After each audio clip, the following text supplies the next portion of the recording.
Bonsoir, fils et filles de notre nation. Bienvenue à Inside News RDC.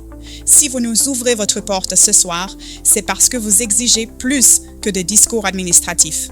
Vous attendez des faits, des chiffres et surtout des réponses.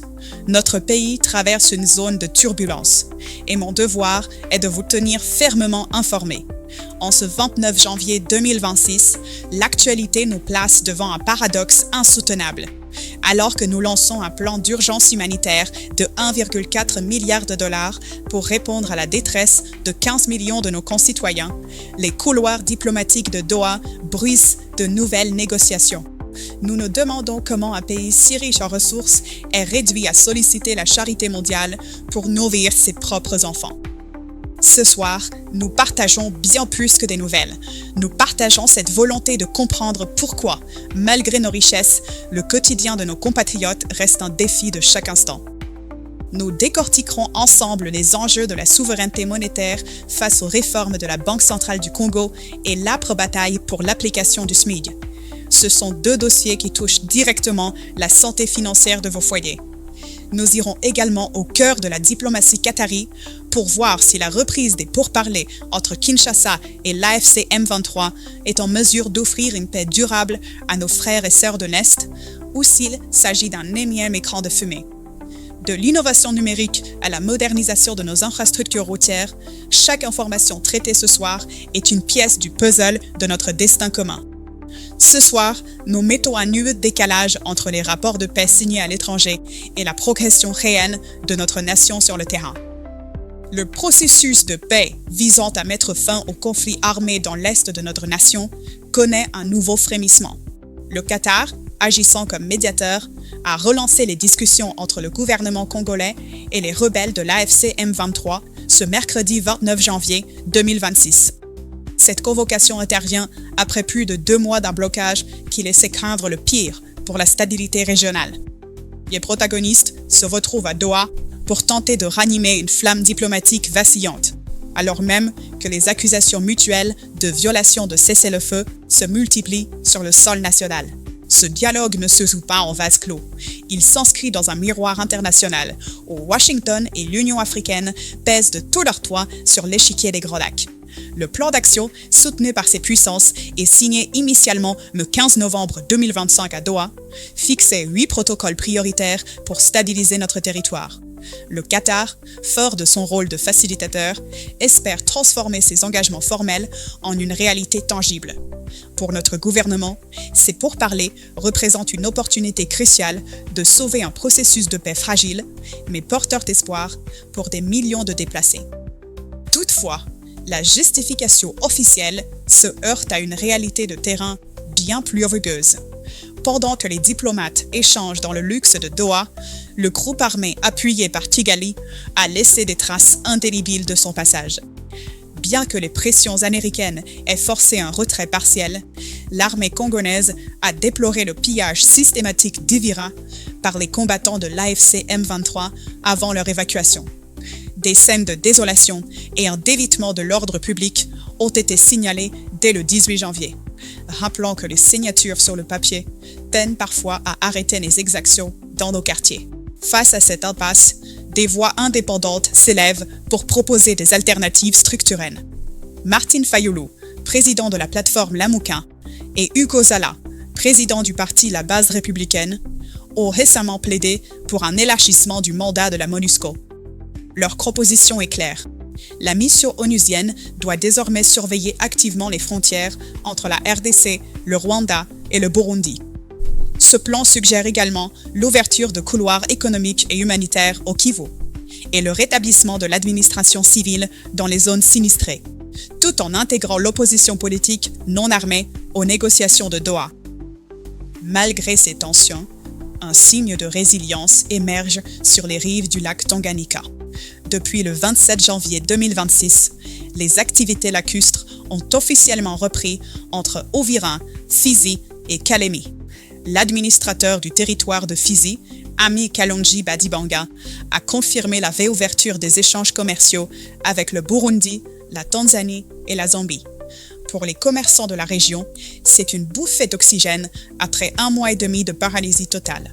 même si le gouverneur Jean-Jacques Puruzzi appelle à une vigilance absolue face à la menace persistante des infiltrations. Ces engagements diplomatiques sont-ils sincères alors que nos frontières restent sous une pression constante? La paix négociée dans les salons feutrés du Qatar parviendra-t-elle à sécuriser durablement le quotidien de nos compatriotes à Fizi ou à Uvira? Cette stabilité diplomatique est indispensable, car sans elle, aucun redressement de l'économie réelle n'est envisageable pour notre nation. La paix est le socle sur lequel repose la solidité de notre monnaie. La monnaie nationale est bien plus qu'un outil d'échange. Elle est le socle de notre souveraineté et le rempart du pouvoir d'achat de nos concitoyens. Récemment, l'action de la Banque centrale du Congo a fait l'objet de critiques acerbes, mais la réplique du groupe de recherche en économie et commerce, GREC, ne s'est pas fait attendre. Ce groupe d'experts dénonce un acharnement rhétorique contre la BCC, rappelant que la stabilité des prix n'est pas un fétiche daté, mais une condition nécessaire à une croissance soutenable. Pour le GREC, ceux qui s'attaquent à la rigueur monétaire ignorent la dimension sociale d'un franc stable pour la majorité de nos compatriotes rémunérés en monnaie nationale. Au cœur de cette bataille se trouve le plan stratégique 2026-2030 de la BCC. Ce plan ne se contente pas de viser la stabilité. Il mise sur la digitalisation, l'inclusion financière et la modernisation des infrastructures de paiement. La Banque centrale s'attelle également à renforcer la crédibilité de notre système financier sur la scène internationale. L'adhésion imminente de la RDC à l'ESAMLG, une organisation régionale de lutte contre le blanchiment d'argent, est un signal fort envoyé au marché. Le ministre des Finances, Doudou Fouambali Koundeli Botayi, confirme que ce processus permettra à notre nation de sortir durablement de la liste grise du GAFI et d'attirer des investissements transparents. Cette stabilité monétaire est l'arme principale contre les fossoyeurs de notre souveraineté, qui profitent du chaos. Lorsque le franc cesse de s'effondrer, c'est l'économie domestique qui respire. La dédollarisation ne peut être un simple décret. Elle doit être le résultat d'une discipline cohérente qui protège la santé financière des foyers congolais. Cette rigueur macroéconomique est le socle sur lequel doit s'appuyer la justice sociale, car la valeur de notre monnaie définit directement la valeur du travail de nos concitoyens. Mais cette rigueur à la tête de l'État doit aussi se traduire par une gestion exemplaire des fonds publics en province. Le Front social s'anime autour d'une revendication fondamentale, le respect du salaire minimum interprofessionnel garanti. Fidel Kiangi, coordonnateur de l'intersyndicale nationale du Kumbo, a lancé un appel à l'apaisement tout en restant ferme sur les droits des travailleurs. Selon le décret en vigueur, le SMIC doit passer à 21 500 francs congolais dès ce mois de janvier 2026. L'intersyndicale met en garde les employeurs qui tenteraient d'utiliser cette augmentation comme prétexte pour des licenciements abusifs. Cette décision, annoncée par le chef de l'État devant le Parlement, doit être appliquée sans que la menace de faillite ne devienne un outil d'oppression contre les salariés. Parallèlement, la lutte pour la bonne gouvernance franchit une étape décisive dans le Congo central. L'Assemblée provinciale a officiellement autorisé une instruction judiciaire contre le gouverneur Grace Bilolo. Cette décision fait suite à un rapport accablant de l'Inspection générale des finances, IGF, évoquant un détournement présumé de plus d'1 million de dollars. Mes frères, nous devons nous interroger. Comment un gouverneur peut-il être soupçonné de s'approprier 1 million de dollars, pendant que nos travailleurs se battent pour obtenir un salaire de 21 500 francs? Cette procédure démontre que nul n'est au-dessus des lois, surtout lorsqu'il s'agit de gérer les fonds destinés au développement de nos provinces. Cette exigence de transparence fait écho aux propos du ministre des Mines, Louis Watoun, lors du récent forum stratégique à Kinshasa. Pour lui, la transparence n'est pas un frein, mais une garantie d'attractivité. La richesse minière de notre pays ne peut devenir un levier de croissance que si elle est administrée avec rigueur. Le fossé est effarant entre ces promesses de gestion exemplaire dans les mines et les soupçons de détournement qui pèsent sur certains exécutifs provinciaux. Pour soigner cette plaie budgétaire, l'État cherche désormais à sécuriser chaque franc à travers la modernisation technique de nos infrastructures. Une petite révolution s'apprête à transformer nos routes. Le gouvernement a adopté un projet de décret fixant les spécifications techniques des nouvelles plaques d'immatriculation. Désormais fabriquées en plexiglas, ces plaques intègrent un code QR garantissant une sécurité et une traçabilité accrue. Plus qu'un simple changement esthétique, cette innovation marque le passage définitif du Code international CGO au Code COD. C'est une correction historique attendue par l'ODEP et la LICOCO, mettant fin à une confusion humiliante avec nos voisins de Brazzaville. Ce nouveau socle technique est indispensable au déploiement de la vidéoverbalisation, un système de contrôle automatisé par caméra qui devrait entrer en vigueur dès cette année. L'enjeu est également financier pour l'État. En automatisant les contraventions routières, le gouvernement espère multiplier par 6 les recettes issues des amendes transactionnelles d'ici la fin de l'exercice 2026. Avec un investissement de près de 2 millions de dollars dans les systèmes de surveillance, notre nation cherche à assainir la gestion des recettes publiques tout en améliorant la sécurité sur nos axes routiers. Cette modernisation technique s'accompagne d'une vision stratégique d'interconnexion régionale qui ne se limite pas à nos frontières internes. Une délégation d'officiels zambiens, conduite par le ministre Charles Milupi, est actuellement à Kinshasa pour évaluer les projets routiers communs. Le projet phare reste celui d'un axe Kasomeno-Mwenda, lancé en 2023. Cette route est vitale pour la fluidité commerciale entre nos deux pays, particulièrement pour le transport des marchandises vers la ceinture cuprifère. L'objectif est de mettre en place des postes frontaliers à guichet unique pour réduire les délais et renforcer la coopération économique entre nos peuples. Cette vision de développement doit cependant composer avec les urgences humanitaires et les responsabilités environnementales qui pèsent sur nous. Le gouvernement congolais et la communauté humanitaire ont lancé ce mercredi un cri d'alarme. Un plan d'urgence de 1,4 milliard de dollars est désormais nécessaire pour répondre aux besoins vitaux de 15 millions de nos compatriotes. Bruno Lemartier, coordonnateur résident des Nations Unies, insiste sur le fait que la solidarité internationale est sollicitée pour pallier la fermeture des centres de nutrition et freiner les épidémies. Eve Dazaiba, ministre des Affaires sociales, souligne que ce plan n'est pas un cadre parallèle, mais un instrument d'alignement pour soutenir les priorités nationales de relèvement et de paix. À défaut de financements totaux, l'aide sera concentrée sur les 7,3 millions de personnes les plus vulnérables. Pendant que nous gérons ces crises internes, notre nation affirme son leadership écologique sur la scène régionale.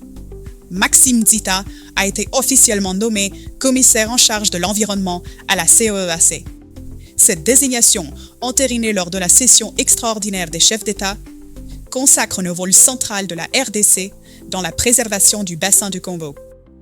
Sous la coordination du ministre de l'Intégration régionale, Floribert Anzuluni, cette nomination illustre notre volonté de porter l'expertise congolaise au sommet des négociations climatiques. Deux réalités s'affrontent ici. Comment notre pays, véritable poumon écologique mondial, peut-il se retrouver dans une telle détresse humanitaire? Pourquoi Eve Dazaiba doit-elle appeler à l'aide internationale alors que nous détenons les clés de la survie climatique de la planète? Ce paradoxe exige une diplomatie économique plus agressive. La conférence sur la préparation à l'investissement tenue à Kinshasa marque un tournant dans nos relations avec Washington. Susan Teller, de l'ambassade américaine, a souligné l'intérêt croissant des entreprises d'outre-Atlantique pour nos secteurs technologiques, agricoles et de l'énergie propre. Le pivot est stratégique. Il s'agit de passer d'un modèle extractif primaire à une économie diversifiée. La réintégration de notre pays à l'AGOA depuis 2020 est le moteur de cette ambition. Pour le gouverneur de la Banque centrale du Congo, André Wameso, il s'agit de structurer des chaînes de valeur locales. Ce cadre permet à nos entrepreneurs d'exporter vers les États-Unis sans frais de douane, offrant une opportunité unique de renforcer notre capital humain. L'image de marque de notre nation à l'international reste cependant un combat de chaque instant. L'excellence congolaise brille parfois malgré les obstacles, comme en témoigne la performance de notre arbitre Jean-Jacques Ndala lors de la finale de la CAN. Cependant, les récentes sanctions de la CAF contre le Sénégal et le Maroc pour comportement antisportif envers M. Ndala nous rappellent que notre prestige national est souvent pris pour cible. Pour nos entrepreneurs, l'AGOA n'est pas uniquement un accord commercial. C'est un levier de souveraineté qui exige une gouvernance interne irréprochable pour transformer le potentiel en prospérité réelle. L'actualité de notre nation ne s'arrête pas au grand sommet. Elle se niche dans la sécurité de vos téléphones et le calme de nos routes. La sécurité de nos concitoyens s'écrit désormais aussi dans l'espace numérique. L'expert Claude Dissin alerte sur la nécessité de protéger vos données personnelles sur les réseaux sociaux pour éviter les usurpations d'identité et les cambriolages facilités par l'exposition excessive. En parallèle, Ghislain Kabeya-Motomoke du ministère de l'Économie numérique rappelle que le Code numérique prévoit des peines de prison et de lourdes amendes pour ceux qui diffusent des contenus haineux ou des fausses informations. La protection de notre identité numérique est devenue une extension de notre sécurité physique. Sur le front des risques naturels, la première ministre Judith Suminwa a lancé l'initiative Système d'alerte précoce pour tous, EW4All. L'objectif est ambitieux, couvrir l'ensemble du territoire d'ici 2027 pour réduire les pertes humaines liées aux catastrophes climatiques et sanitaires. En collaboration avec les Nations Unies, le gouvernement souhaite passer d'une gestion réactive à une culture de la prévention. Par ailleurs, le sport congolais est en deuil de sa tranquillité. L'équipe de l'OC Les Élites a été victime d'une attaque armée sur l'axe Matadi-Kinshasa. Ce traumatisme, qui suit celui du TC Lima, souligne l'urgence de sécuriser nos axes routiers pour tous les citoyens. Enfin, le secteur postal montre des signes de vitalité avec un chiffre d'affaires de 4,9 millions de dollars au premier semestre 2025. Cependant, la SCPT souffre encore de la dégradation de ses infrastructures, avec uniquement 89 bureaux fonctionnels sur 379. Un rappel des défis de modernisation qui nous attendent. Pour refermer cette édition, portons un regard synthétique sur les forces qui modèlent notre présent. De la reprise des pourparlers à Doha pour stabiliser l'Est à la défense acharnée de la souveraineté de notre franc par la Banque centrale. Notre nation cherche son équilibre. La bataille pour un SMIC digne et l'exigence de redevabilité au Congo central montrent que la justice sociale progresse. Tandis que le plan humanitaire de 1,4 milliard de dollars nous rappelle la fragilité de millions de nos compatriotes. Ces dossiers ne sont pas isolés. Ils forment la trame d'une république en quête de dignité et de modernisation, entre innovation technologique routière et leadership environnemental régional. En réfléchissant à ces défis, une pensée me vient à l'esprit. Le fleuve ne remonte jamais à sa source, mais il fertilise toujours sa rive. Cette sagesse nous enseigne que si nous ne pouvons effacer les erreurs du passé, nous avons le pouvoir de fertiliser notre avenir par nos actions présentes. La reconstruction de notre nation ne se fera pas en un jour, mais chaque pas vers la transparence et la solidarité nous rapproche de la source de notre véritable grandeur. Pour approfondir les enjeux de sécurité qui pèsent sur nos frontières, je vous invite à visionner notre émission d'analyse Inside News Review sur YouTube.